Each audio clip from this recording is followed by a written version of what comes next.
नमस्कार मंडळी, श्री स्वामी समर्थम. आज आपण अधिक मासात काढल्या जाणाऱ्या 33 गोपज्ञ या अत्यंत पवित्र आणि पुण्यदायी परंपरेविषयी सविस्तर माहिती जाणून घेणार आहोत.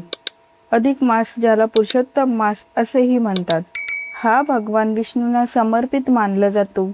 या महिन्यात केलेले जप, तप, दान, व्रत, पूजा आणि सेवा यांना अनेक पटींनी अधिक पुण्य मिळते असे धर्मशास्त्रात सांगितले आहे.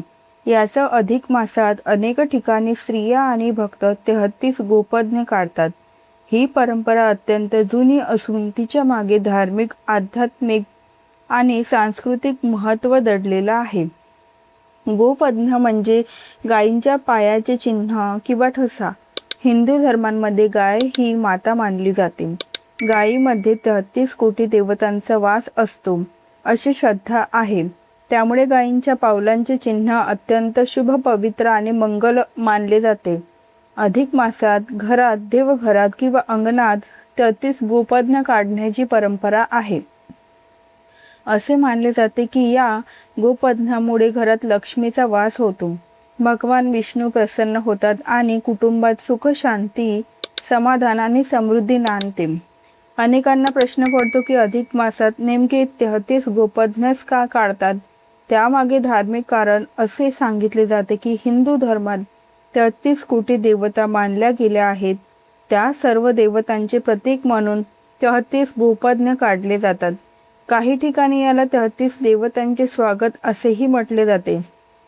गायींच्या चरणांचे चिन्ह म्हणजे देवतांचे आगमन मानले जाते. ज्या घरात श्रद्धेने गोपज्ञ काढले जातात त्या घरात नकारात्मक शक्ती दूर राहतात आणि सकारात्मक ऊर्जा वाढते अशी श्रद्धा आहे. पुराणांमध्ये गायीचे महत्त्व खूप मोठे सांगितले गेले आहे. गाय ही केवळ एक प्राणी नसून ती धर्म, अर्थ, काम आणि मोक्ष यांचे प्रतीक मानली जाते. भगवान श्रीकृष्ण स्वतः गोपालक होते. त्यांनी गायींची सेवा केली. त्यामुळे गोमातेची पूजा करणे म्हणजे श्रीकृष्णांची कृपा प्राप्त करणे असे मानले जाते. अधिक मासात भगवान विष्णू आणि श्रीकृष्ण यांची विशेष पूजा केली जाते. म्हणूनच या काळात गोपज्ञ काढण्याची परंपरा अधिक महत्त्वाची मानली जाते. पूर्वीच्या काळी स्त्रिया रोज पहाटे उठून अंगण झाडून, सडा टाकत आणि त्यावर सुंदर रांगोळ्या काढत असत. अधिक मास आला की त्या विशेष भक्तिभावाने 33 गोपज्ञ काढत असत. प्रत्येक गोपज्ञ काढताना देवाचे नामस्मरण केले जात असे. काही ठिकाणी गोविंद, गोपाल, श्रीकृष्ण, विष्णू असे नावे घेतली जातात. त्यामुळे हे केवळ रांगोळीचे चिन्ह नसून एक प्रकारची साधना मानली जाते. गोपज्ञ काढण्यासाठी साधारणपणे तांदळाचे पीठ, रांगोळी किंवा हळद कुंकू वापरले जाते. काही जण गेरू आणि चुना वापरतात. घराच्या मुख्य दरवाजापासून देवघरापर्यंत गायीच्या पावलांसारखी चिन्हे काढली जातात. असे मानले जाते की यामुळे लक्ष्मी आणि भगवान विष्णू घरात प्रवेश करतात. काही स्त्रिया रोज एक गोपज्ञ काढतात आणि अधिक मास संपेपर्यंत 33 पूर्ण करतात. तर काही जणी एका दिवशी 33 गोपज्ञ काढून पूजा करतात. गोपज्ञ व्रत करण्यापूर्वी घर स्वच्छ केले जाते. पहाटे स्नान करून स्वच्छ कपडे परिधान करावेत. देवघरात भगवान विष्णू, श्रीकृष्ण किंवा लक्ष्मीनारायण यांची प्रतिमा ठेवावी. त्यानंतर तुपाचा दिवा लावून पूजा करावी. ओम नमे भगवते वासुदेवाय या मंत्रांचा जप करावा. त्यानंतर अंगणात किंवा देवघरांसमोर 33 गोपज्ञ काढावेत. प्रत्येक गोपज्ञांवर हळद कुंकू, अक्षता आणि फुलं वाहावीत. काही ठिकाणी प्रत्येक गोपज्ञावर तांदूळ ठेवण्याची प्रथा आहे. गोपज्ञ काढताना मन शांत आणि भक्तिभावाने भरलेले असावे. राग, द्वेष, वाईट विचार किंवा अहंकार मनात ठेवू नये. कारण धर्मशास्त्रानुसार कोणतीही पूजा केवळ बाह्य कृती नसून ती अंतःकरणाच्या शुद्धतेवर अवलंबून असते. श्रद्धा आणि विश्वासाने केलेले छोटेसे कार्यही मोठे पुण्य देणारे ठरते. अधिक मासात गोपज्ञ काढण्यामागे आणखी एक आध्यात्मिक अर्थ सांगितला जातो. गायीचे पाऊल म्हणजे धर्ममार्गाचे प्रतीक आहे.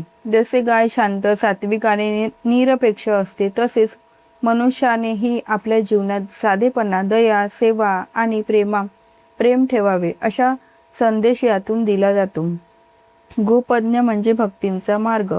जो भक्त श्रद्धेने या मार्गावर चालतो त्याला भगवानांची कृपा प्राप्त होते असे मानले जाते.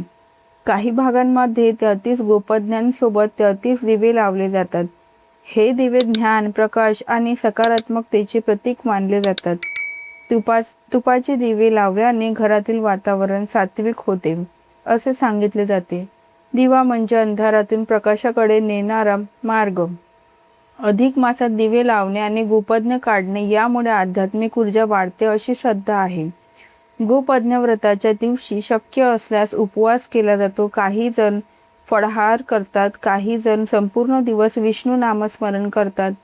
विष्णू सहस्रनाम, भगवद्गीता, श्रीराम रक्षा, श्रीकृष्ण लीला, भागवत यांचे वाचन करणे अत्यंत शुभ मानले जाते. अधिक मासात केलेले पारायण अनेक पटींनी फलदायी मानले जाते. या दिवशी दानधर्मालाही विशेष महत्त्व आहे. गाईला हिरवा चारा, गूळ, पोळी किंवा भाकरी खाऊ घालणे शुभ मानले जाते. गरिबांना अन्नदान करावे. ब्राह्मण, साधू किंवा गरजू लोकांना वस्त्रदान करावे. काही स्त्रिया सुवासिनींना हळद कुंकू देतात. या सर्व गोष्टींमुळे अधिक पुण्य मिळते अशी श्रद्धा आहे. अनेक घरांमध्ये गोपज्ञ व्रताची कथा देखील सांगितली जाते. एका गरीब स्त्रीचा कथा प्रसिद्ध आहे. ती अत्यंत गरीब होती, पण तिची विष्णूंवर खूप श्रद्धा होती. अधिक मास आला तेव्हा तिने रोज भक्तिभावाने गोपज्ञ काढले. तिच्याकडे पूजा करण्यासाठी मोठी साधने नव्हती, पण ती मनापासून भगवानांचे नाव घेत होती. काही दिवसांनी तिच्या घरातील संकटे दूर झाली, आर्थिक स्थिती सुधारली आणि तिच्या घरात आनंद नांदू लागला. या कथेतून असा संदेश दिला जातो की देवाला दिखावा नको असतो, तर खरी भक्ती हवी असते. 33 गोपज्ञ काढताना काही ठिकाणी विशेष मंत्रही म्हटले जातात. गोमाते नमो नमः, विष्णुरूपे नमो नमः, सर्व देवमय देवी, लोकांना मंगल प्रदे. हा मंत्र म्हणत गोमातेची प्रार्थना केली जाते. काही स्त्रिया प्रत्येक गोपज्ञावर एक फूल ठेवतात आणि 33 वेळा श्रीकृष्ण गोविंद हरे मुरारी हा जप करतात. यामुळे मन प्रसन्न होते आणि घरात सकारात्मक ऊर्जा निर्माण होते असे मानले जाते. गोपज्ञ काढण्यासाठी विशेष वेळ अशी निश्चित नसली तरी पहाटे किंवा सायंकाळी वेळ शुभ मानली जाते. ब्रह्ममुहूर्तात पूजा केल्यास अधिक पुण्य मिळते असे शास्त्रात सांगितले आहे. पूजा करताना स्वच्छता आणि सात्विकता राखणे महत्त्वाचे आहे. अधिक मास हा आत्मचिंतन आणि भक्तींचा महिना मानला जातो. या महिन्यात शक्यतो वाईट सवयींपासून दूर राहावे. खोटे बोलणे, वादविवाद, अपशब्द, राग, मत्सर यापासून दूर राहावे. सात्विक आहार घ्यावा. मांसाहार आणि मद्यपान टाळावे. जास्तीत जास्त वेळ देवभक्तीत घालवावा.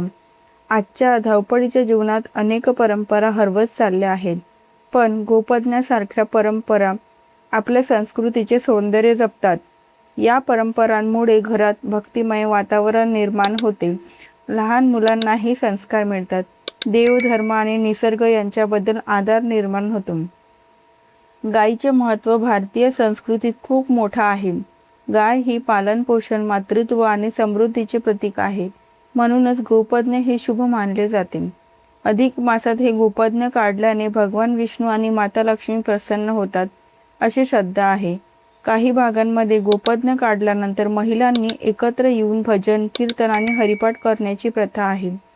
रामकृष्ण हरी, विठ्ठल विठ्ठल, गोविंद बोलो, हरे गोपाल बोलो अशा नाम जपाने वातावरण भक्तिमय होते. सामूहिक भक्तींमुळे सकारात्मक ऊर्जा वाढते असे मानले जाते.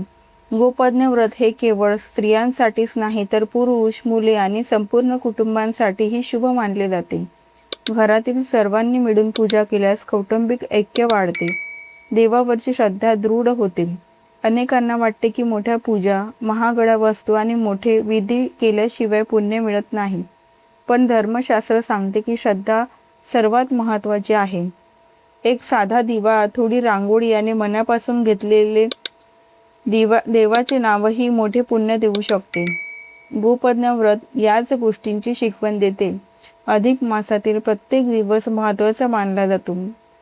या काळात केलेले चांगले कर्म आयुष्यभर फलदायी ठरते असे सांगितले जाते. म्हणूनच अनेक भक्त या महिन्यात जास्तीत जास्त पूजा, जप, दान आणि सेवा करतात. गोपज्ञ काढणे ही त्यातील एक सुंदर आणि भक्तिमय परंपरा आहे. शेवटी एवढेच सांगावेसे वाटते की अधिक मासात श्रद्धेने 33 गोपज्ञ काढा. भगवान विष्णूंचे नामस्मरण करा, गोमातेची सेवा करा आणि आपल्या जीवनात प्रेम, दया, सेवा आणि भक्ती वाढवा.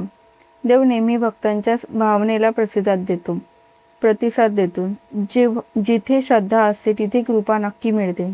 भगवान विष्णू, श्रीकृष्ण आणि गोमातेची कृपा आपल्या सर्वांवर सदैव राहू हीच प्रार्थना. तर मंडळी, अधिक मासात श्रद्धेने आणि भक्तिभावाने काढलेले 33 गोपज्ञ हे केवळ एक धार्मिक चिन्ह नसून ते भगवान विष्णूवरील भक्ती, गोमातेबद्दलचा आदर आणि आपल्या संस्कृतीची सुंदर परंपरा आहे. या पवित्र महिन्यात मनापासून केलेली पूजा, नामस्मरण, दान, धर्म आणि सेवा यामुळे जीवनात सुख, शांती आणि समाधान प्राप्त होते अशी श्रद्धा आहे. तुम्हीही या अधिक मासात भक्तिभावाने 33 गोपज्ञ काढा, भगवान श्री हरीचे नामस्मरण करा आणि आपल्या घरात सकारात्मकता, आनंद आणि समृद्धीचे स्वागत करा.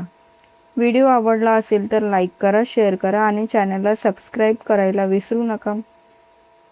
आणि हो हाईप देखील नक्की करत जा. व्हिडिओ पूर्ण पाहिल्याबद्दल अगदी मनापासून तुमची खूप खूप आभारी आहे. धन्यवाद. श्री स्वामी समर्थ. जय जय स्वामी समर्थ.